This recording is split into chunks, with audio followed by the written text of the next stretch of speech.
My wife and her friends left me in the rain 87 miles from home. She said I needed a lesson. I didn't argue. I just watched them drive away. A black truck pulled up moments later. My bodyguard stepped out calm and ready. I smiled as I climbed in. Her cruelty had ended. This was her last mistake. You know what they say about karma being a well? Let me introduce you to my wife, Mira. She makes karma look like a Sunday school teacher having a bad day. There I was, standing under some beat-up highway sign that looked like it had seen better decades, watching storm clouds roll and like they had a personal vendetta against me specifically. 87 miles from home. 87. That's not a quick Uber ride or a hey, can you pick me up situation? That's a you're screwed, buddy. Distance that requires actual planning to survive. The rain hadn't started yet, but I could smell it coming. That metallic electric smell that makes your skin crawl and your brain start calculating how long you've got before you're completely soaked. My clothes were already damp from the humidity, sticking to my back like a guilty conscience. The asphalt stretched out in both directions like a concrete river of nothingness, and the only sound was the distant rumble of 18-wheelers that couldn't care less about some guy stranded on the side of the road. But here's the kicker. I wasn't actually stranded. Not really. See, while Mira and her little crew of enablers were probably high-fiving each other in the warm, leather-seated comfort of her SUV, congratulating themselves on teaching me such a valuable lesson. I was standing there with the biggest grin you've ever seen. Because what my darling wife didn't know, what she couldn't have known was that this whole night was about to become the best thing that ever happened to me. Let me paint you the picture of how we got here. Dinner at some overpriced farm-to-table place where they charge you $28 for 3 radishes and call it deconstructed salad. Mira was holding court with her usual suspects. Rial, who thinks being loud equals being interesting. Kira, who's got the emotional intelligence of a parking meter, and Tessa, who nods along to everything like one of those bobblehead dogs people put in their car windows they'd been drinking. Not enough to be legally drunk, but enough to feel invincible and make spectacularly stupid decisions. The conversation had started innocently enough, just the usual gossip about whose marriage was falling apart and whose kids were getting arrested. But then it turned to me, like it always does when Miri's had a few glasses of wine and needs to remind everyone who's really in charge. Adrian just doesn't get it sometimes, she'd said, twirling her fork around some microscopic portion of pasta that cost more than most people's car payments. He needs to learn that actions have consequences. The other 3 had giggled like middle schoolers who just heard someone say a bad word because nothing's funnier than a grown woman talking about her husband like he's a misbehaving golden retriever who peed on the carpet. What did he do this time? Belle had asked, leaning forward with that hungry look she gets when she smells drama. These women collect other people's misery like some folks collect stamps. Oh, you know, Mara had waved her hand dismissively, questioning my decisions, asking too many questions about money, the usual controlling behavior. Controlling behavior. That's rich coming from someone who once made me return a coffee mug because she didn't approve of the font. But I'd sat there smiling and nodding, playing the part of the beautiful husband who just doesn't quite measure up to his brilliant wife's expectations. I'd gotten really good at that performance over the past 8 months. Maybe he needs a reality check, Kira had suggested, and I could practically see the wheels turning in Myra's head. Nothing gets her more excited than an opportunity to prove a point, especially when that point involves making someone else miserable. By the time we'd left the restaurant, the plan was set. They were going to drive me out to the middle of nowhere and leave me there to think about my behavior. Just for a few hours, of course, just long enough to teach me a lesson about respect and gratitude and all those other things that Myra is convinced I'm lacking. The ride had been exactly what you'd expect. 45 minutes of them laughing and congratulating themselves on their cleverness while I sat in the back like luggage, watching the miles tick by on the GPS. They picked this spot specifically because it was far enough from civilization to be inconvenient, but not so far that I'd actually die of exposure. How thoughtful. You need a lesson, Adrian, Mira had said when she finally stopped the car, her fingers gripping the steering wheel like she was trying to strangle it. Walk it off. And here's the beautiful part. I didn't argue, didn't beg, didn't even look particularly upset. I just got out of the car, closed the door with a polite little click, and stood there watching them drive away. Mara was probably expecting tears, maybe some angry phone calls, definitely some graveling when I finally made it home. Instead, she got me standing under that highway sign, grinning like an idiot as their tail lights disappeared into the distance. Because what Mira and her merry band of accomplices didn't know was that I'd been expecting this, planning for it. Actually, for months, I'd been documenting every cruel comment, every casual threat, every little joke about putting me in my place. And tonight, they'd finally given me exactly what I needed. The sound of an engine made me turn around, and there it was. A black truck rolling out from behind the abandoned way station like something out of a movie. No dramatic music, no slow-mo heroics, just a simple pickup truck with Georgia plates and a driver who knew exactly what he was doing. Rook stepped out of the truck like he'd been waiting there all night, which knowing Rook, He probably had been. The man's got the patience of a saint and the planning skills of a military strategist, which makes sense considering that's exactly what he used to be before I hired him for what Mira thought was just a home security upgrade. Evening, Mr. Costas, he said in that calm, professional voice that never changes whether he's discussing weather patterns or coordinating extraction protocols. Right on schedule. Hey, Rook, I said, and I couldn't keep the satisfaction out of my voice. Perfect timing, as usual. He handed me a dry jacket because, of course, he'd thought to bring one. And a thermos that probably contained the best coffee I'd tasted all week. The man thinks of everything. You sure about this? He asked, which was his way of giving me one last chance to back out, to play the victim instead of the chess master. But I've been sure about this for months. Oh, I'm sure, I said, climbing into the passenger's seat and feeling the warmth wash over me. Her cruelty ends tonight. As we drove away from that highway sign, I pulled out my phone and checked the recording app. Crystal clear audio of the entire evening, from dinner conversation to roadside abandonment. Every word, every laugh, every casual cruelty documented and timestamped. Mira thought she was teaching me a lesson about knowing my place. What she'd actually done was hand me the final piece of evidence I needed to show the world exactly who she really was. And tomorrow, when the lawyers got involved and the real consequences started rolling in, she was going to learn that some lessons cut both ways. The storm finally broke as we hit the interstate, rain hammering against the windshield like applause. I leaned back in my seat, sipped Brooke's excellent coffee, and smiled. Because after 8 months of playing the long game, tonight was the night everything changed. Sometimes the best revenge isn't getting mad, it's getting even. Let me tell you something about discovering your wife is a lying, cheating, financial predator. It's not like the movies where you dramatically confront them and storm out in a blaze of righteous fury. Real life is messier, quieter, and requires a hell of a lot more patience than Hollywood would have you believe. My awakening didn't come with a soundtrack or slow-motion revelation shots. It came on a Tuesday morning while I was trying to help Mara with what she claimed was a computer glitch. Picture this. I'm sitting at her laptop, probably looking like the helpful husband of the year, trying to figure out why her spreadsheet keeps crashing. Myra's in the shower singing some pop song off-key like she always does when she thinks she's conquered the world. I'm clicking through files, being the good little tech support guy when I stumble across something that makes my blood turn to ice water. 2 ledgers. Same charity gala, same dates, completely different numbers.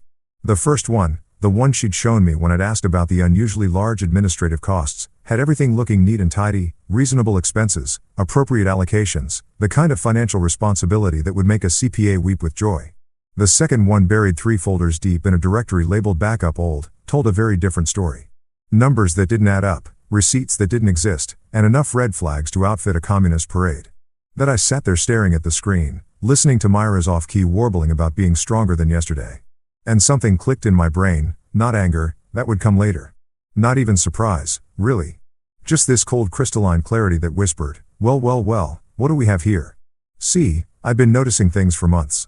Little inconsistencies that individually meant nothing, but together painted a picture I'd been too trusting or too stupid to see. The sudden consulting fees that appeared on our joint account statements. Business trips that seemed to involve a lot more resort time than actual business. Myra's new habit of taking phone calls in the garage or stepping outside whenever certain names came up in conversation. But like a good little husband, I'd made excuses. She works hard. She deserves some luxury. Business networking requires relationship building. Everyone needs privacy sometimes. I'd been so busy being understanding that I'd completely missed the fact that my wife was running a con game with our money as the stakes. That Tuesday morning, sitting in front of 2 sets of books that told 2 completely different stories, I made a decision that would change everything. I wasn't going to confront her. I wasn't going to demand explanations or stage a dramatic intervention. I was going to do something much more dangerous. I was going to document everything. That my first call was to Valentina Cruz, a forensic accountant who specializes in what the legal world politely calls financial irregularities and what the rest of us call stealing. I'd found her through a lawyer friend who'd mentioned her work on some high-profile divorce cases. Valentina has this way of talking about embezzlement like she's discussing the weather. Calm, professional, and absolutely ruthless when it comes to following the money trail. Mr. Costas, she'd said when I explained my situation, I need you to understand something right up front. If we find what I think we're going to find, this isn't going to be a simple divorce proceeding. This is going to be a criminal matter. Good, I told her, and I meant it. The second call was to a security company that specialized in what they called residential protection services. That's where I met Rook.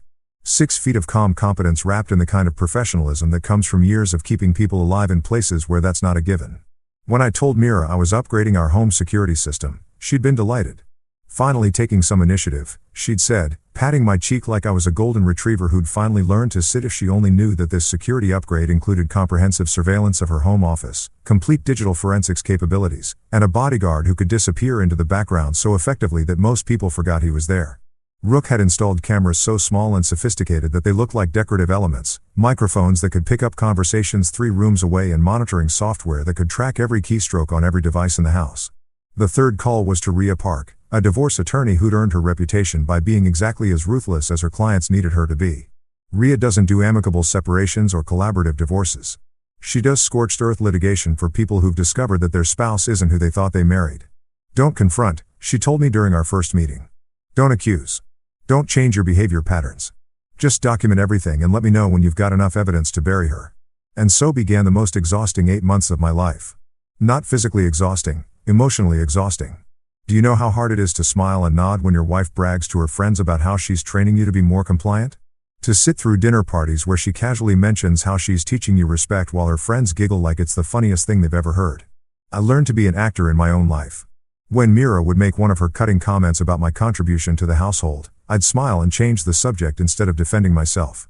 When she'd talk about her latest business opportunity that required a significant cash investment, I'd ask interested questions while mentally noting every detail for Valentina's files. When she'd come home from her mentoring sessions with Trent Lawson smelling like expensive cologne that definitely wasn't mine, I'd kiss her cheek and ask how her meeting went. The hardest part wasn't the emotional abuse. I'd gotten used to that years ago. The hardest part was watching the numbers. Valentina had taught me to recognize the patterns. And once you know what to look for, financial fraud is as obvious as a neon sign in the dark. $5,000 here for a consulting fee that never produced any deliverables. $10,000 there for a business retreat that looks suspiciously like a romantic getaway. $15,000 for equipment purchases that somehow never materialized in our home or office. But the real breakthrough came when Mira started getting sloppy. Success had made her confident and confidence had made her careless. She stopped bothering to hide her phone calls with Trent. She stopped coming up with creative explanations for her overnight trips. She started talking about me like I wasn't even in the room, discussing my behavioral issues with her friends like I was some kind of project she was working on. That's when I started recording the conversations. Not just the financial discussions, everything. Every casual cruelty, every dismissive comment, every moment when she revealed exactly what she thought of me and our marriage. The audio files piled up like evidence in a criminal case, which, as it turned out, was exactly what they were going to become. The final piece fell into a place when Valentina traced that $15,000 business retreat to a luxury beach resort where Mira and Trent had checked in under his corporate account. Same dates, same room, registered as Mr. and Mrs. Lawson. Even the room service charges painted a picture of romantic dinners and champagne breakfasts that definitely weren't about business development. That I didn't rage when Valentina showed me the hotel records. I didn't punch walls or throw things or do any of the dramatic stuff that men in movies do when they discover their wives are cheating. I just added the paperwork to the file, thanked Valentina for her thorough work, and went home to smile and nod through another dinner conversation about Myra's mentoring relationship with Trent. Because by then, I wasn't Adrian the victim anymore. I was Adrian the prosecutor, building a case that would stand up in court and destroy the carefully constructed lies that had become my life. And every day that Mira thought she was getting away with it, every casual cruelty and confident theft was just more evidence for the pile. Patience, it turns out, really is a virtue. So there I was, sitting in Rook's truck like some kind of refugee from my own marriage, watching the windshield wipers fight a losing battle against the storm that was turning the highway into a river. You'd think after being abandoned by your wife and her merry band of sociopaths, the logical move would be to go home, maybe call a lawyer, definitely start planning your revenge. But here's the thing about revenge. If you're going to do it right, you need to think 3 moves ahead, like chess, but with higher stakes and more potential for public humiliation. Where to, boss? Rook asked, and I could hear the subtle question underneath. He knew the plan as well as I did, but he was giving me one last chance to take the easy road, to go home and pretend this was just another one of Myra's teaching moments that we'd laugh about someday. Except we both knew there wouldn't be any laughing and there definitely wouldn't be a someday. Riverton Hotel, I said, pulling out a credit card that Mira didn't know existed. Time to disappear for a while. The Riverton isn't exactly the Ritz, but it's clean. It's got decent security cameras, and most importantly, it's the kind of place where the night clerk actually pays attention to details. Like when a guy shows up at 11:30 on a Tuesday night, soaked to the bone and looking like he's been through hell. The kind of details that make for excellent witness testimony when you need to establish a timeline. Rook dropped me off at the front entrance, and I made sure to walk slowly past every camera between the parking lot and the front desk. Not because I was trying to be dramatic. Okay, Maybe a little bit because I was trying to be dramatic, but because I needed this whole night documented from every possible angle. When you're building a case that's going to destroy someone's life, you don't leave anything to chance. The night clerk was this kid who couldn't have been more than 22, all earnest concern and customer service training. He took one look at my soggy clothes and immediately went into crisis management mode. "Sir, are you all right? Do you need medical attention? Should we call someone?" "Just a room," I told him, sliding my emergency credit card across the marble counter and maybe a towel if you've got one handy. His name tag said Marcus. And Marcus was the kind of employee who takes his job seriously. He didn't just check me in. He documented everything. The time, my condition, my polite refusal of medical assistance. He even noted in the system that I'd arrived via taxi when I casually mentioned it, which wasn't technically true, but wasn't technically false either. Rook's truck could be a taxi if you squinted hard enough and had a flexible relationship with the truth. The room was standard business hotel fare, beige carpet, generic art, and a bed that had seen better decades. But it had something more valuable than luxury amenities. It had a timestamp on everything. Key card access and room phone system, even the pay-per-view menu that I definitely wasn't going to use, but that would show I was here and not somewhere else planning elaborate revenge schemes. I ordered room service, just soup and coffee, nothing fancy, and made sure to have a nice long conversation with the delivery guy about the weather and how terrible it was to be caught out in a storm like this. Poor guy probably thought I was just making small talk, but every word was going into his memory bank for later recall. People remember conversations, especially when they involve someone who looks like they've been through the ringer. That's when my phone started ringing. The first call came at 12:17 a.m. and the caller ID made me smile. Mara home. Because of course, she'd saved herself in my phone as home instead of just using her name. Everything with Mira had to be a statement about ownership and control that I let it ring. Then I let the next 3 calls ring, too. The voicemails started around 12:45, and they were exactly what I'd expected. First came amusement. "Adrian, don't be such a drama queen. Call me back when you're done pouting." Classic Mira. Turn your victim's reasonable response to abuse into evidence of their emotional instability. Then came annoyance. "This is ridiculous. You're acting like a child. I'm not playing this game with you." Notice how it was never her fault, never her problem. I was the one being unreasonable for not appreciating her creative approach to marriage counseling. By 1:30 a.m. she'd moved on to actual anger. "You're embarrassing yourself, Adrian, and you're embarrassing me. Whatever point you think you're making, you've made it. Now come home and we'll talk about this like adults." Like adults. That was rich coming from someone who'd literally abandoned her husband on the side of the highway like a broken down car. But here's where it got interesting. The cavalry started arriving around 2 a.m. first. Belle tried her hand at emotional manipulation. "Adrian, honey, Myra is really worried about you. We all are. This isn't like you. Please just call and let us know you're safe. We all are, right? Because nothing says genuine concern like a group text coordinating your guilt trip strategy." Kira went with threats. "Look, Adrian, I don't know what kind of stunt you think you're pulling, but this is getting out of hand.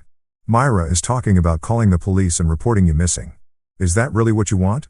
Yes. Threaten to involve law enforcement because that always works out well when you're the ones who committed the actual crime. But Tessa, sweet, simple Tessa, that's where things got really beautiful. See, Tessa had been drinking all night, which meant she'd completely forgotten that subtlety was supposed to be part of their strategy. Her voicemail was a masterpiece of incrimination. "Adrian, oh my God, we're so sorry. We didn't think you'd actually stay out there. It was just supposed to be funny, you know, like a prank. Mira said you needed to learn your place, but we didn't mean for it to go this far." I played that message 3 times, just savoring the pure, unfiltered admission of guilt. Then I saved it to the cloud because you can never be too careful with evidence that good. Around 3 a.m., they must have had a strategy meeting because the messages suddenly got coordinated. All 3 of them started sending variations of the same theme. This was all a misunderstanding. They were just trying to help our marriage. They never meant for me to actually walk home in the ring. Classic abuser playbook. Minimize, deny, shift, blame. But the crown jewel came at 3:47 a.m. in the form of a video message from Tessa's phone. The 4 of them, clearly drunk, toasting with champagne glasses in what looked like Myra's living room. To teaching Adrienne a lesson, Mira said, raising her glass with a smile that would have made a shark proud. "Some people need to learn things the hard way." I watched that video 5 times, taking careful notes of the timestamp, the location, the participants, and the exact wording of their little celebration. Then I forwarded it to my secure email account, uploaded it to 3 different cloud storage services, and sent a copy to Rook with instructions to add it to the legal file. By 4 a.m. my phone had finally stopped ringing, and I was sitting in that generic hotel room with a stack of evidence that would make any prosecutor weep with joy. Recordings of the abandonment, voicemails admitting guilt, video evidence of them celebrating my suffering, and a complete digital trail of their coordination efforts that I set my phone on the nightstand, pulled the covers up to my chin, and smiled at the ceiling. Tomorrow was going to be a very interesting day. But tonight, for the first time in 8 months, I slept like a baby. Sometimes the best traps are the ones people walk into all by themselves. You know that feeling when you're about to drop a bombshell so nuclear that it's going to leave a crater where someone's life used to be? That's exactly how I felt walking into the courthouse at 8:30 a.m. 3 hours of sleep and a thermos of hotel coffee powering me through what was about to become the most satisfying morning of my adult life. The rain had stopped, but the clouds were still hanging around like they wanted front row seats to the show. Rhea Park was waiting for me on the courthouse steps, looking like she'd been born in a power suit and raised on legal briefs. The woman doesn't just practice law, she weaponizes it. When I called her at 6 a.m. to set everything in motion, she'd sounded like Christmas had come early. Emergency filing went through 20 minutes ago, she said, handing me a coffee that was definitely better than what I'd been drinking. Judge Harper Lynn drew the case. She's got a reputation for not tolerating games, which works in our favor. We're in courtroom 3C at 1 p.m. What are we hitting them with? I asked, even though I already knew. We'd gone over this strategy so many times I could recite it in my sleep. Emergency injunction for spousal abandonment, coercive control, and financial misappropriation. Oh, and I added intentional infliction of emotional distress just for fun. Her smile was the kind that should come with a warning label. Your wife's going to need a very good lawyer. And even then, she's screwed. The beauty of emergency filings is that they move fast. Too fast for the other side to mount a proper defense, especially when they're probably still nursing hangovers from their victory celebration. By 9 a.m., Mira had been served with papers that turned her world upside down. By 10 a.m., she was probably screaming at some expensive lawyer who was trying to explain that you can't unabandon your spouse on a highway. That I spent the morning at Rhea's office going through our evidence one more time. Audio recordings, video clips, financial documents, hotel receipts, witness statements. We had enough ammunition to fight a small war. But the real weapon was something much simpler. The truth. When you're dealing with pathological liars, the truth is like kryptonite. It doesn't matter how good their lawyer is, you can't argue with reality. Courtroom 3C was everything you'd expect from a small-town courthouse with paneling that had seen better decades. Fluorescent lights that made everyone look slightly green and the kind of uncomfortable seating that reminded you that justice wasn't supposed to be comfortable. Judge Harper Lynn looked exactly like someone who'd spent 30 years listening to people's excuses and had run out of patience somewhere around year 5 that Mira arrived 15 minutes late, which was already a bad look. She'd managed to pull together her courtroom outfit, conservative dress, minimal makeup, the whole respectable businesswoman wrongly accused aesthetic, but she couldn't quite hide the fury in her eyes, or the way her hands shook slightly when she thought no one was looking. Her lawyer, some glossy downtown type who probably charged more per hour than most people make in a week, was already looking like he regretted taking this case. Your Honor, Rhea began, and her voice carried that perfect blend of professional courtesy and barely contained outrage. My client was abandoned by his wife and her associates 87 miles from home during a severe weather event. This wasn't a marital dispute. This was criminal endangerment disguised as domestic discipline. She hit play on the audio recording and suddenly the courtroom was filled with Myra's voice saying the words that were about to destroy her life. You need a lesson, Adrienne. Walk it off. Then came the sound of car doors slamming and engines starting and me standing alone in the rain while 4 women drove away laughing.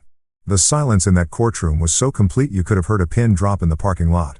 Judge Lynn's expression didn't change, but something shifted in her eyes. Something cold and final.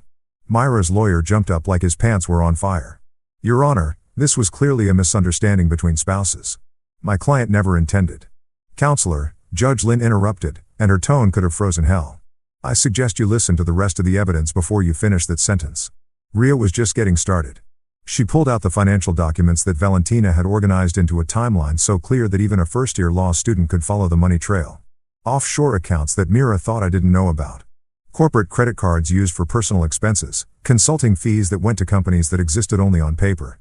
Your Honor, we have documented evidence of systematic financial abuse spanning 18 months, Rhea continued, spreading the papers across the table like a poker player revealing a royal flush.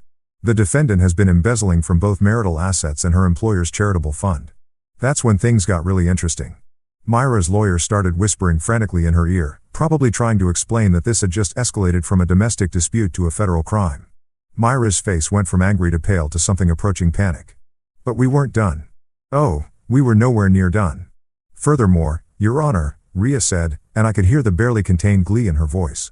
We have video evidence of the defendant and her co-conspirators celebrating the commission of this crime. The courtroom's big screen lit up with Tessa's drunken video masterpiece. For women raising champagne glasses, Myra's voice crystal clear to teaching Adrienne a lesson. Some people need to learn things the hard way. Their laughter echoing through the speakers like the sound of their own doom. Judge Lynn watched the entire video without blinking. When it finished, she turned to Myra's lawyer with the kind of look that could melt steel. "Counselor, does your client have anything to say about this celebration of what she now claims was a misunderstanding?" Myra's lawyer looked like he wanted to crawl under the table and disappear. "Your Honor, my client was emotional and perhaps spoke unwisely, but your client," Judge Lynn said, cutting him off with surgical precision, "documented herself committing what appears to be multiple felonies. In my courtroom, we call that evidence." The questions that followed were simple and sharp, designed to give Myra enough rope to hang herself. Did she abandon her husband on a highway? Yes, but it was just supposed to teach him a lesson. Did she take money from joint accounts without his knowledge? Yes, but she had every right to manage their finances. Did she celebrate leaving him stranded in the rain? Well, yes, but they were just blowing off steam. Each answer was another nail in her coffin. Each excuse made the judge's expression a little colder. By the time Rhea finished presenting our case, Myra looked like someone who just realized she'd brought a knife to a nuclear war. When Judge Lynn finally spoke, her words fell like hammer blows. "I am immediately freezing all marital assets pending a full forensic investigation. I am granting the petitioner exclusive use of the marital home. I am issuing a no-contact order preventing the respondent from harassing, threatening, or approaching the petitioner, and I am referring this matter to the district attorney's office for criminal prosecution." The gavel came down like thunder, and just like that, Myra's carefully constructed world collapsed into rubble. She sat there staring at the table, probably trying to figure out how a simple lesson had turned into complete and total destruction that I didn't celebrate. I didn't gloat. I just gathered my papers, thanked Rhea for her excellent work, and walked out of that courtroom feeling like I could breathe for the first time in years. Sometimes justice isn't about getting even. Sometimes it's just about getting free. You know what's funny about living in a small town? News travels faster than a speeding bullet, and gossip moves at the speed of light. By the time I walked out of that courthouse, half the county probably knew that Myra Castaños had just gotten legally demolished in front of Judge Harper Lynn. By evening, it was everywhere. Local news, social media, even the grocery store checkout line where Mrs. Henderson from down the street was telling anyone who'd listen about that poor man who got left on the highway. The headline on Channel 7's website was pure gold. Local entrepreneur left 87 miles from home by wife and friends. Court orders emergency asset freeze. They'd managed to get a photo of me walking out of the courthouse looking appropriately shell-shocked, which was perfect for the narrative. Nothing sells a story like a good victim photo. And I have to admit, 3 hours of sleep and a morning of legal warfare had given me exactly the right look. And my phone started buzzing around 6 p.m. and it didn't stop for the next 4 hours. Neighbors who'd never spoken to me before suddenly wanted to check on my well-being. Old college friends crawled out of the woodwork to express their shock and support. Even my dentist called to see if I was okay, which was either touching or a brilliant marketing move. I couldn't quite tell which, but the real entertainment was happening in the digital underground where I wasn't supposed to have access. See, one of the many things Myra didn't know about Rook's security upgrade was that he'd managed to mirror the group chat she used with her 3 accomplices. Every message, every photo, every moment of panic was being automatically forwarded to a secure server that would make everything admissible in court. And let me tell you, watching that chat meltdown in real time was better than cable television. Started around 7 p.m. with Belle, who apparently had the emotional intelligence of a house plant. What the actual hell just happened? I thought this was supposed to be a simple domestic thing. Kira jumped in next because Kira always has to be the voice of reason. Even when reason left the building hours ago, we need to shut this down now. Delete everything. I mean everything. Photos, texts, all of it. But Tessa, bless her heart, was way ahead of them. Too late. My cousin works at the courthouse. Says they have video of us from last night. The champagne thing. We're so screwed.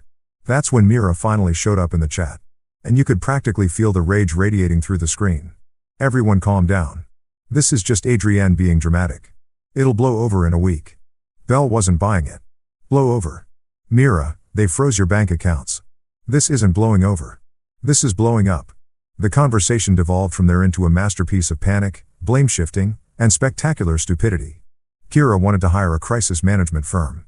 Tessa thought they should all get lawyers. Belle suggested they claim it was performance art and Myra was still convinced she could somehow spin this as a misunderstanding between loving spouses.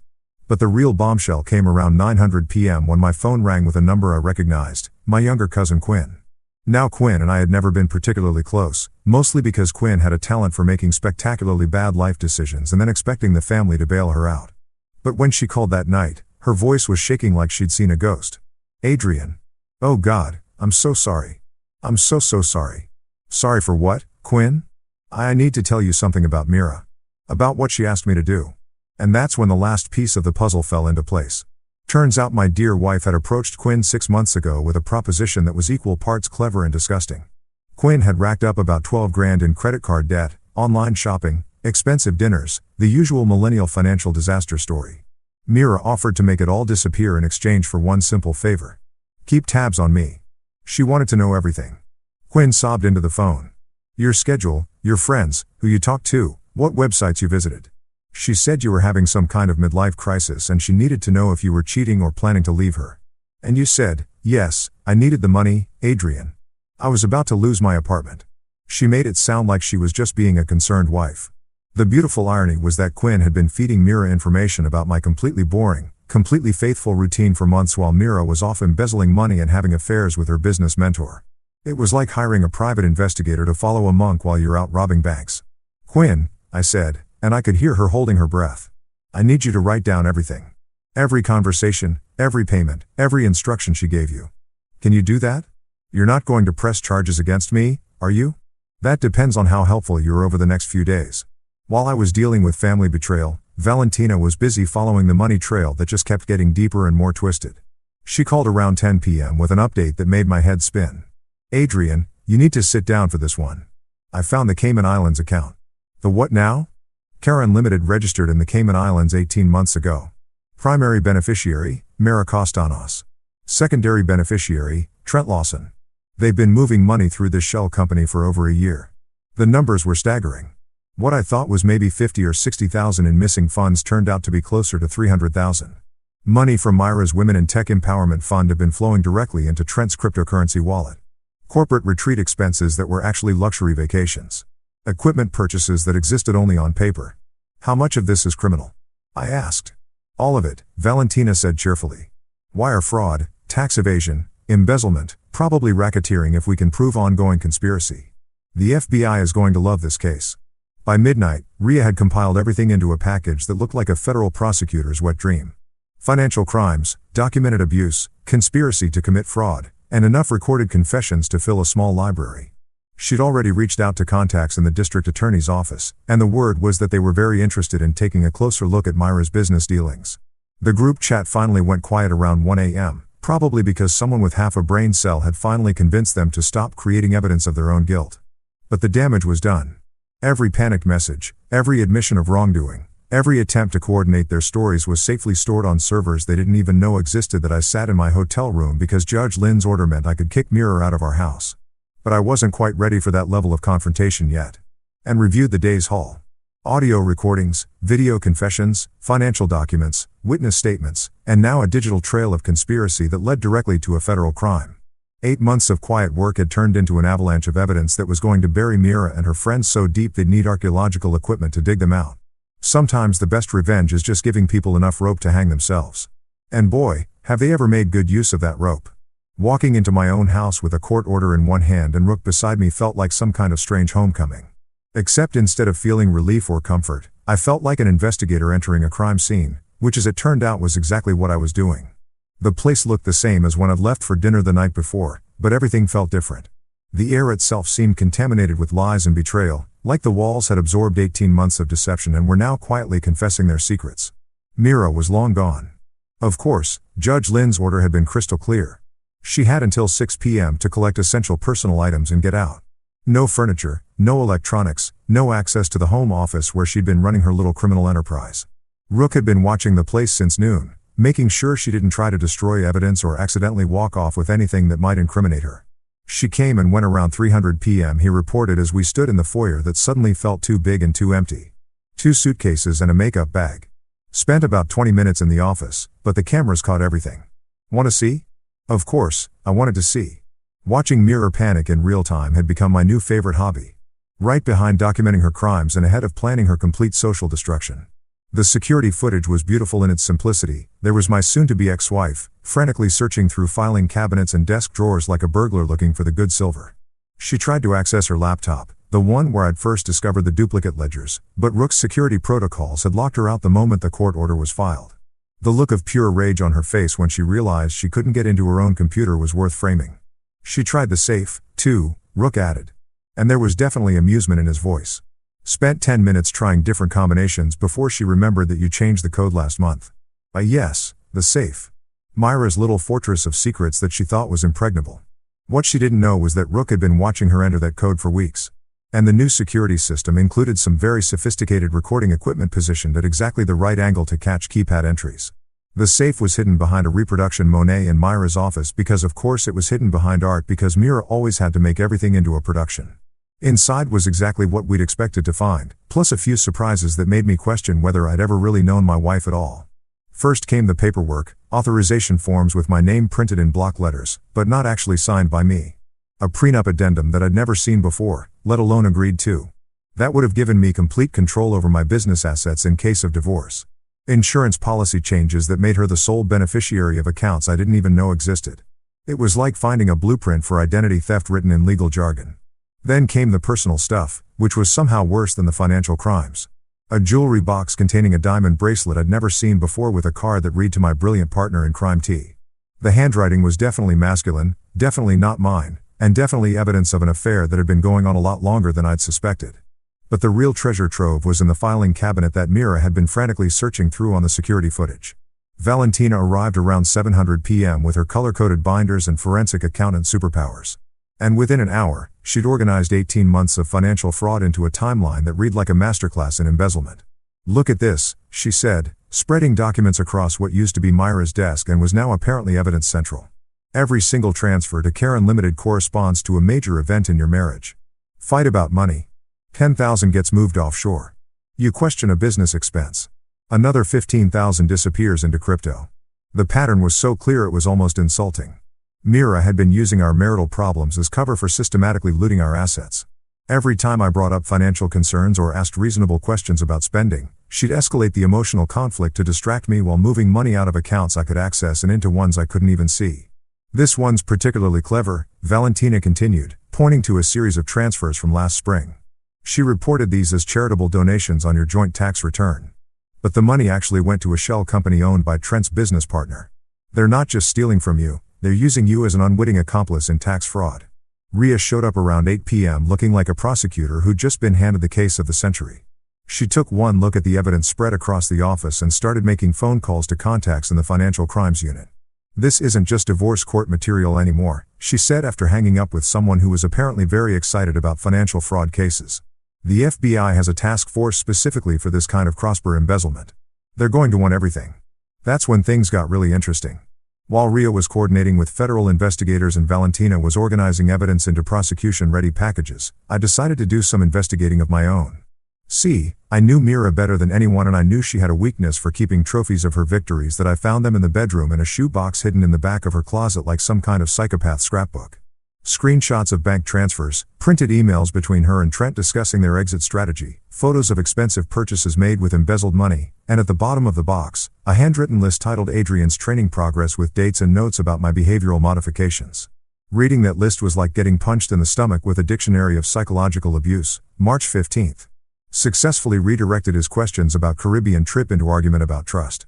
April 22nd convinced him that asking about consulting fees shows controlling behavior. May 8th used friends to reinforce message about knowing his place in relationship. Every fight we'd had, every moment of self-doubt she'd created, every time she'd made me feel like I was being unreasonable for asking basic questions about our finances, it was all documented like a science experiment. She'd been systematically destroying my confidence and gaslighting me into submission while stealing everything we'd built together. "Jesus Christ," Rook said when I showed him the list. And coming from a guy who'd spent years in places where people tried to kill him on a regular basis, that was saying something. But here's the thing about evidence. It's only as good as your ability to use it. And we were about to use all of it to destroy the carefully constructed lie that had been my marriage. Rhea had already filed amended charges that included federal crimes. Valentina had traced the money trail all the way to the Cayman Islands and back. And I had documentation of psychological abuse that would make any jury want to lock Myra up and throw away the K.A. By 10 p.m. the house that had been my prison for 18 months had been transformed into command central for the most comprehensive takedown in recent legal history. Every room told a story of deception. Every document revealed another layer of fraud, and every piece of evidence pointed toward the same conclusion. Mira had never loved me, never respected me, never seen me as anything more than a convenient mark in an elaborate con game. But you know what? For the first time in years, I felt like I was exactly where I belonged. Not because the house was mine again, though that was nice, but because I was finally telling the truth instead of living someone else's lies. And tomorrow, the whole world was going to know exactly who Mira Kostanos really was. If you've never seen a sociopath realize their entire world is about to implode on live television, let me tell you, it's simultaneously horrifying and deeply satisfying. The hearing for temporary support and control of our business assets was supposed to be a routine legal proceeding. The kind of dry administrative stuff that makes court reporters fall asleep at their keyboards. Instead, it turned into the legal equivalent of a public execution broadcast on local access TV because Judge Lynn believed in transparency for high-profile cases. Mira showed up 45 minutes late, which was either a power play or evidence that she'd spent the morning throwing up from stress, probably both. She'd assembled what looked like half the legal talent in the state. 3 lawyers in suits that cost more than most people's cars. All of them looking like they'd rather be literally anywhere else on earth. Lead counsel was some hotshot from Atlanta named Harrison Keller, the kind of guy who charges $800 an hour to tell rich people their problems aren't their fault. That I, on the other hand, had Rhea Park, a banker's box full of evidence, and the quiet confidence that comes from holding all the cards in a rigged game. We'd spent the morning organizing our presentation like a murder trial, complete with visual aids and a timeline that even a drunk jury could follow. Every document had been authenticated, every recording had been verified, and every witness statement had been notarized by someone who wasn't currently under federal investigation. The courtroom was packed. Word had gotten out about the highway abandonment. And apparently, half the county wanted to see how this particular train wreck would unfold.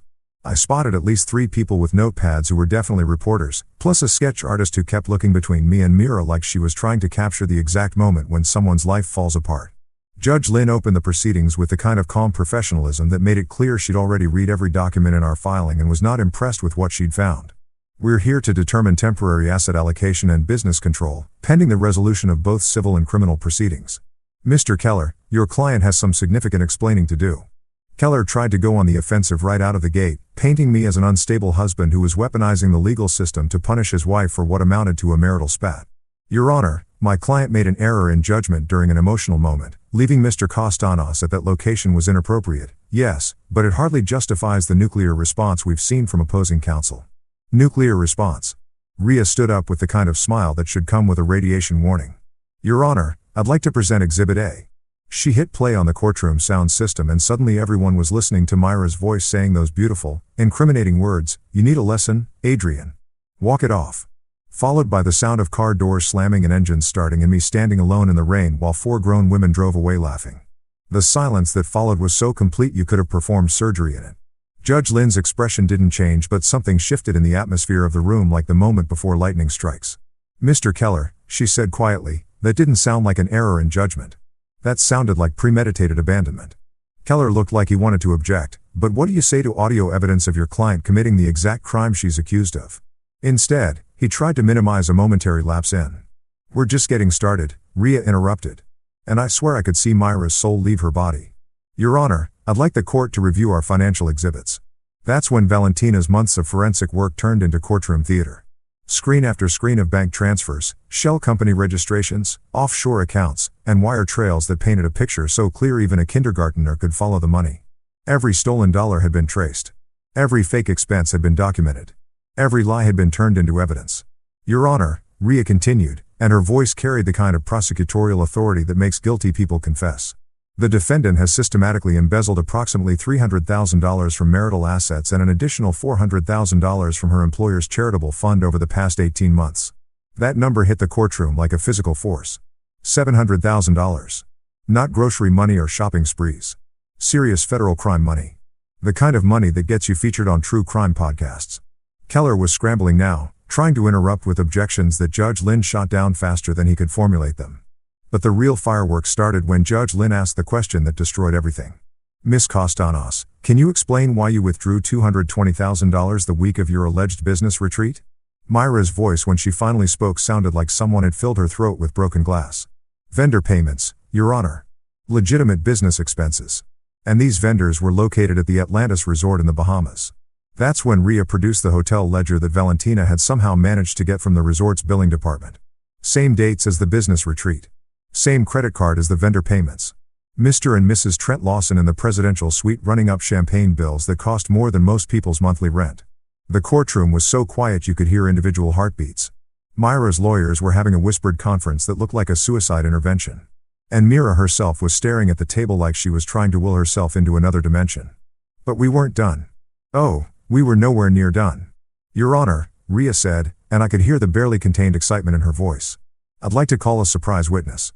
That's when the courtroom doors opened and Marisol Vega walked in looking like someone who'd been carrying the weight of the world and had finally decided to put it down.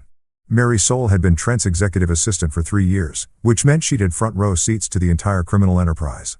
More importantly, she'd been recording conversations and copying documents for weeks, waiting for the right moment to come forward. I can't carry this anymore, she said.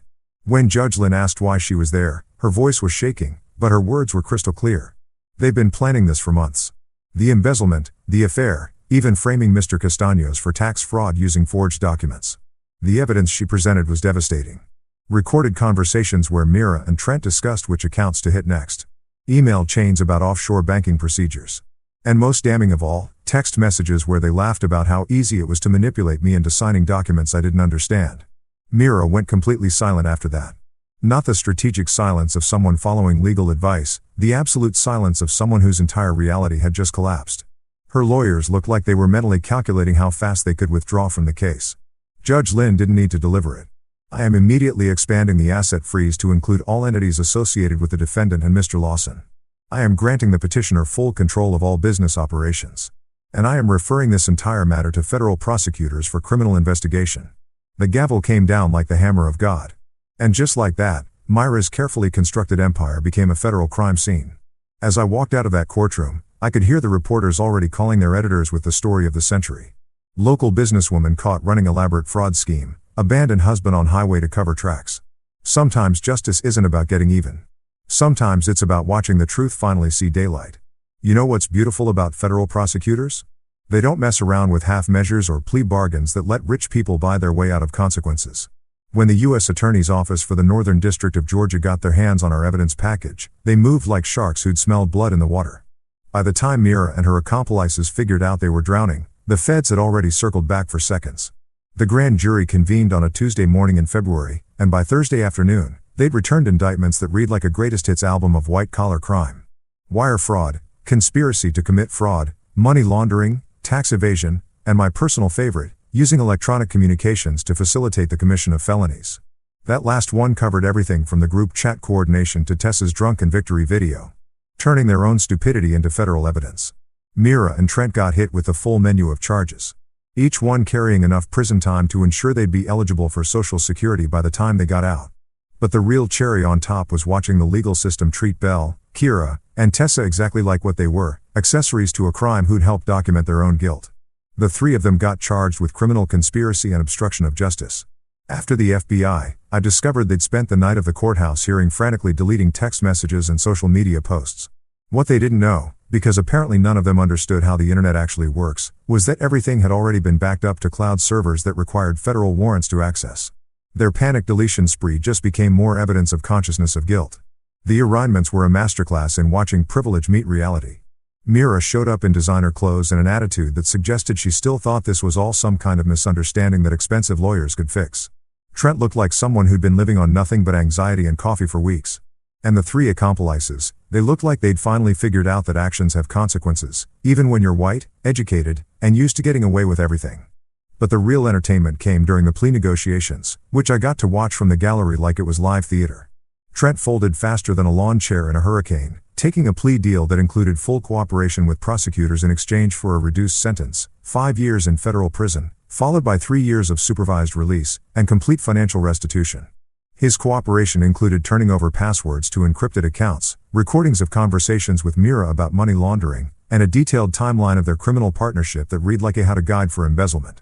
Mira, on the other hand, fought like someone who genuinely believed she could lawyer her way out of recorded confessions and bank records. Her legal team burned through 3 different defense strategies before settling on the classic blame the victim approach that works so well in domestic violence cases. According to her lawyers, I was a controlling husband who'd driven her to desperate measures. And the embezzlement was really just a woman trying to establish financial independence from an abusive marriage. The problem with that defense, we had 18 months of audio recordings that proved exactly the opposite. Every conversation where Mira threatened me, every casual cruelty, every moment where she treated me like a misbehaving pet, it was all admissible evidence that painted a very different picture of our marriage. The criminal trial started in September, almost a year after that night on the highway. Federal court is a different animal from state proceedings. More formal, more serious, and staffed with people who've seen every scam in the book and aren't impressed by much of anything. The jury was a mix of working-class folks who understood exactly what it meant to have someone steal your money, and they were not sympathetic to tales of privileged women who needed to embezzle hundreds of thousands of dollars to feel empowered. Demarisol's testimony was devastating. 3 days on the witness stand walking the jury through recorded conversations where Mira and Trent discussed their exit strategy and laughed about how easy it was to manipulate me into signing financial documents. She'd kept meticulous records, dates, times, amounts, even screenshots of text messages where they celebrated successful transfers to offshore accounts. But the moment that sealed Myra's fate was when the prosecutor played the audio recording from that night on the highway. Not just the abandonment, the entire evening, from dinner conversation to roadside cruelty. The jury got to hear Mira discussing her plans to teach me a lesson while she was actively stealing our money and cheating with her business partner. The verdict came back after 6 hours of deliberation. Guilty on all counts. Wire fraud, conspiracy, money laundering, and tax evasion. The judge called their crimes an elaborate scheme motivated by greed and executed with callous disregard for the victim's well-being. Sentencing was 3 weeks later and Judge Richardson delivered the kind of judicial smackdown that law students will probably study for decades. Mira got 4 years in federal prison followed by 3 years of supervised release, complete financial restitution, and a lifetime ban from working in financial services. The judge specifically noted that her pattern of manipulative behavior and complete lack of remorse made her a danger to any future victims. Trent got his 5 years as agreed, but the judge made it clear that his cooperation was the only thing standing between him and a much longer sentence. Mr. Lawson, you were an adult when you chose to prey on the trust of charitable organizations and exploit your professional relationships for personal gain. The only reason you're not facing a decade in prison is your willingness to help us understand the full scope of this criminal enterprise. The 3 accomplices got probation and community service, plus fines that would keep them financially uncomfortable for the foreseeable future. The judge was particularly harsh with Belle, noting that her active participation in the highway abandonment showed a level of cruelty that goes beyond mere conspiracy. But the real consequence, the one that probably hurt more than prison time, was the complete destruction of their social and professional lives. The story had gone national by then, picked up by true crime podcasts and social media accounts that specialized in wealthy people getting their comeuppance. Myra's Women in Tech Empowerment Fund became a punchline about how not to run a nonprofit. Trent's consulting business collapsed when clients realized their advisor was a convicted felon. Even their friends abandoned them. The social circle that had enabled and encouraged their behavior suddenly developed collective amnesia about ever knowing them. Country club memberships were quietly revoked. Professional associations issued strongly worded statements about ethical standards. The same people who'd laughed at their casual cruelty were now pretending they'd never met them. That I watched it all from a distance, feeling something that wasn't quite satisfaction, but wasn't sympathy either.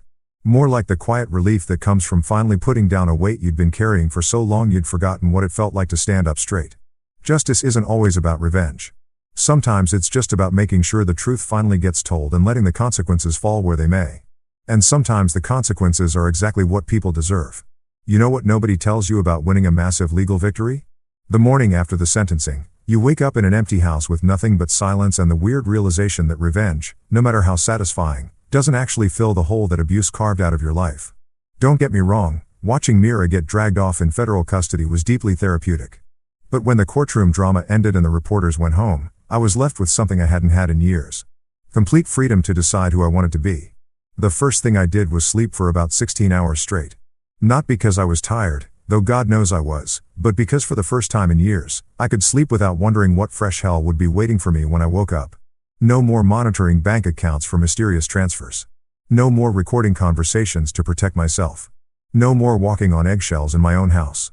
Just blessed, boring, ordinary sleep in a bed that finally felt like mine. The second thing I did was call Quinn. My cousin had been a wreck since testifying against Mira, convinced that the family would ostracize her for her part in the surveillance scheme. What she didn't understand was that her willingness to come forward to admit her mistakes and help expose the truth had actually saved her from serious criminal charges. The prosecutors had been preparing to indict her as an accessory until she cooperated fully and testified without immunity. I keep thinking about what could have happened if I hadn't called you, she said when I picked her up for lunch at a diner that served coffee strong enough to wake the dead. What if I just kept taking her money and pretending everything was normal? But you didn't, I reminded her. When it mattered, you did the right thing. That counts for something. She'd been sober for 6 months by then, working a program and attending meetings that had taught her the difference between guilt and shame. Guilt was useful. It motivated people to make amends. Shame was just self-destructive noise that kept you stuck in the same patterns. Quinn was learning to work with guilt and ignore shame, which made her the perfect person for what I had in mind. The idea had been percolating since the trial ended. Sitting in that courtroom listening to testimony about financial abuse and psychological manipulation, I'd realized something that should have been obvious. I wasn't the only person who'd been through this kind of hell. The tactics Mira had used, the gaslighting, the financial control, the systematic destruction of self-confidence, weren't unique to our marriage.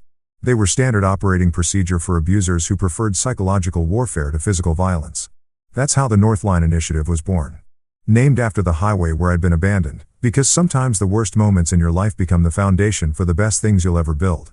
Ria helped me navigate the nonprofit incorporation process, which turned out to be almost as complicated as a federal fraud case, but significantly less likely to result in prison time. The mission statement took weeks to perfect. To provide practical support, legal guidance, and emotional validation for individuals escaping financial coercion, psychological abuse, and social humiliation in intimate relationships. Valentina was the first person I called about volunteering. You want me to do what? She asked when I explained the concept. Run a forensic accounting clinic twice a week.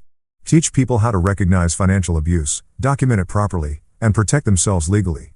Think of it as pro bono work with the potential to prevent federal crimes. She agreed immediately, which didn't surprise me. Valentina had spent her career following money trails that led to destroyed lives, and the chance to intervene before the destruction was complete appeal to her sense of justice. Rook took some convincing, mainly because he wasn't sure his skill set translated to nonprofit work. I'm good at keeping people alive in combat zones, he said. I'm not sure that helps with domestic situations. Are you kidding? I laughed. You taught me how to document evidence, maintain operational security, and execute a long-term strategic plan while living with someone who wanted to destroy me. That's exactly what our clients need to learn. The training program he developed was brilliant in its simplicity. Personal safety protocols that didn't require military training, paper trail management that any adult could learn, de-escalation techniques that worked in suburban kitchens as well as war zones. Most importantly, he taught people how to recognize when a situation was escalating beyond their ability to handle safely and how to get help before it became a law enforcement matter. That we rented an old brick building downtown that had good security, plenty of natural light, and enough space for private counseling sessions. The decor was deliberately unintimidating, comfortable furniture, warm colors, and absolutely no motivational posters about strength or courage. People in crisis don't need platitudes, they need practical help and genuine validation. Quinn became our best hotline volunteer, which made perfect sense once you thought about it. She understood manipulation from both sides, as someone who'd been manipulated by addiction and as someone who'd participated in manipulating others. When panicked callers reached out at 2 a.m., convinced they were losing their minds, Quinn could talk them through the reality check they needed. You're not crazy, she'd tell them, walking them through the same basic steps every time. Freeze the credit card he doesn't know about. Screenshot that threatening text message. Take photos of any physical evidence. Forward that email to a secure account. And remember, you don't have to solve everything tonight. You just have to document what's happening and keep yourself safe until tomorrow. The call started slowly, maybe 3 or 4 a week, but word spread through social media and support groups faster than we'd expected. Within 6 months, we were handling 20+ calls a week from people who'd found our website or gotten our number from someone who'd gotten our number from someone else. Teachers who discovered their spouses were stealing from school fundraisers. Small business owners whose partners were embezzling from company accounts. Stay-at-home parents who'd been systematically cut off from family finances. And convinced they were too stupid to understand money. Each case was different in its specifics, but identical in its pattern. Someone with power using that power to control, manipulate, and abuse someone with less power. The tools varied: financial control, social isolation, psychological manipulation, but the underlying dynamic was always the same. What surprised me was how many men called. The cultural narrative about domestic abuse focuses heavily on women as victims, which makes sense given the statistics. But financial and emotional abuse crosses gender lines more than people realize. And men who find themselves trapped in controlling relationships often have even fewer resources than women. They're embarrassed to admit they're being abused by someone smaller or weaker. Ashamed that they can't just man up and fix the situation. Isolated from support systems that assume all abusers are male, that we help them all without judgment or demographic requirements. Because abuse is abuse, regardless of who's doing it or who's suffering through it to be by the end of our first year. We'd helped 47 people escape abusive situations, prevented an estimated $2 million in financial fraud, and established partnerships with 3 law enforcement agencies that now referred cases to us regularly. Most importantly, we'd created something that would outlast my anger, outlast my need for revenge, and hopefully outlast me entirely. A place where people could come when they felt like they were drowning and leave with a life preserver and a map to shore. Sometimes the best way to heal from trauma isn't to forget it happened. Sometimes it's to make sure it never happens to anyone else. 18 months after that night in the rain, when I thought I'd finally put Mira and her particular brand of poison behind me, she managed one last spectacular display of her complete inability to learn from consequences. The letter arrived on a Tuesday, because of course it did. Tuesdays being the universe's preferred day for delivering emotional sucker punches with the Georgia Department of Corrections return address that made me smile before I even opened it. The handwriting was still perfect, still the same careful script she'd used to forge my signatures on financial documents. Some things never change, even in federal prison. The content was pure mirror, a masterclass in projection, blame shifting, and the kind of delusional thinking that probably made her very popular with the prison psychologists. Adrian, it began because she'd never been one for traditional letter-writing courtesy. I hope you've had time to reflect on your role in what happened to our marriage. I know you always struggled with taking responsibility for your actions, but I hope this experience has taught you something about the consequences of vindictive behavior. I had to pause there to appreciate the sheer audacity. The woman who'd abandoned me on a highway, stolen $700,000, and celebrated both crimes on video was lecturing me about vindictive behavior. It was like getting a fire safety lesson from an arsonist. She went on for 3 pages. 3 full pages of prison commissary paper filled with complaints about how unfair her sentence was, how I'd manipulated the legal system, and how she hoped someday I'd understand that everything she'd done was really my fault for being such a difficult husband. The level of self-delusion required to write that letter from a federal penitentiary was almost impressive in its consistency, but the closing line was what made it worth framing. I hope you learned your lesson. I read that sentence 5 times. Each repetition more hilarious than the last. My lesson. As if the moral of this story was that I should have been more grateful for the privilege of being psychologically tortured and financially abused by someone who thought cruelty was a teaching tool. That I walked into the Northline Initiative office the next morning with the letter in my hand in a frame I'd picked up at the dollar store right there on the wall next to our mission statement to provide practical support, legal guidance, and emotional validation for individuals escaping financial coercion, psychological abuse, and social humiliation. I hung Myra's final masterpiece of narcissistic delusion. New office art? Quinn asked, reading over my shoulder. Educational material. I corrected a reminder of what we're fighting against. The lesson Mira thought she was teaching had nothing to do with the lesson I actually learned. She thought leaving me 87 miles from home would break me down, make me more compliant, prove that she held all the power in our relationship. What she actually taught me was that cruelty when documented properly becomes evidence. That abusers always overplay their hand eventually. That having a plan and the patience to execute it beats having temporary power and the arrogance to abuse it. That my real lesson wasn't obedience. It was clarity. For years, I'd made excuses for her behavior. Convinced myself that her cruelty came from stress or insecurity or some fundamental flaw in my character that justified her treatment. That night on the highway, standing in the rain while she drove away laughing, I finally understood that some people are just broken in ways that can't be fixed, forgiven, or explained away. The afternoon was clear and warm when I decided to take a drive past that old mile marker where everything had changed. The roadside grass had grown back, covering the spot where I'd stood with my phone, recording the sound of my marriage ending. The abandoned way station looked smaller than I remembered, less ominous now that it was just an empty building instead of a symbol of my powerlessness that I pulled over and got out. Standing in almost the exact spot where Rook had found me that night. No storm this time, no drama, just quiet afternoon sunlight and the distant sound of traffic that had somewhere important to be.